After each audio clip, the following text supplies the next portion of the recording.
meel kamida runtii meelaha wadankeena waana meelaha inta badan qarsooneen cidna arag waxay u egtahay meeshani meel qaab u samaysan aasaar oo kala aasaariyan oran waxyaabo bilaadanku sameeyeen bay kamid yihiin laakiin si dabiici markaas u samaysan sida dabiiciga aad arkaysan meelahan waa meelaha aad arkayso moodo in runtii bilaadan sameeyay laakiin waa qaab dabiici u samaysan dhagaxaantani qaabkan isku hoos yaalaan oo marka qaar aad doonayso waa inaad hoos gasho oo ku noqon kara hoy ku noqon kara meelahan iyo meelaha kamida wadankeenu waa meelo u baahan inta badan in runtii il gaar lagu eego iyadoo faa'iidooyin badan noole faa'iidooyinka ay noo leeyihiin ay kamid tahay markaasi qaab deegaan ahaan iyo dhaqaale ahaan labadaba waayo goobahan oo kale oo inta ka waaweyn oo la qurxiyo waxay soo kordhiyaan arrimo badan oo runtii ummadda iyo dalkaba faa'iido leh marka waxay u baahan tahay yani marka meeshan xagga u socoto runtii waad arkaysaa quruxda ay leedahay halkan oo kale quruxdan ay leedahay waad arkaysaa sida u go'an tahay waa hab dabiici marka waxay u baahan tahay inta il gaar lagu eego in laga dhigo meelo runtii xagga dhaqan ahaanna way naanfacaysaa xagga dhaqaale ahaan iyo wadan ahaan iyo deegaan ahaanna way naanfacaysaa inaan ka dhigno markaasi meel aynu bandhigi karno markaas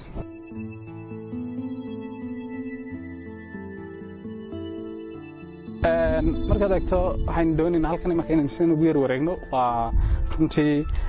meel aad u qurux badan oo yacnihii dhagaxan weyn ee arkaysan qaabka uu samaysan yahay ilaa xaggiisa sare markaad eegto ilaa saasa loo wareegaya marka waa meel quruxdeeda leh dabeecad ahaan dabeecadda meeshan markaad eegto qaabka uu dhagaxan u samaysan yahay qaab cajiiba weeyaan dee runtii waxaad moodaa in inta lasoo qaadqaaday la dhigay laakiin si waa hab dabiici weeyaan marka waa meel kamid ah marka deegaankeena ama environmentkeena waana meelaha u baahan tahay runtii saan hadda idin sheegay ka hor inaynu meel runtii indha gaar ku eegno oo dalxiisayaal iyo wax badan soo jiidan kara dhaqaalana ay ka samayn karno fara badan runtii aad u fogaana waa meel kamid ah magaalada Hargeysa ama caasimadda hadda runtii hoos joognaa waa dhagax kala oo runtii qaybtan marka qaybtan kale waa dhagax weyn oo marka halkan taagantaad saaranayso aad kugu soo dhacaaba halkan waxa haya waa kuwa iyo kan waaya kanintu xajmigiisu leeyahay arkaysa haddana runtii waxa cimilo isbedelaysa iyo waxa arrimo dhacayo dhan ma dhaqaajiyaan dhagaxan waad arkaysaa qurubo yar yar baa haya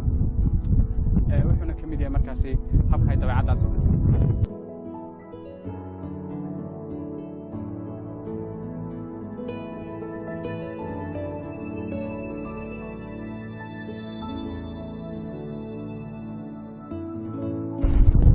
halkanna waa meel kamid ah meeshii runtii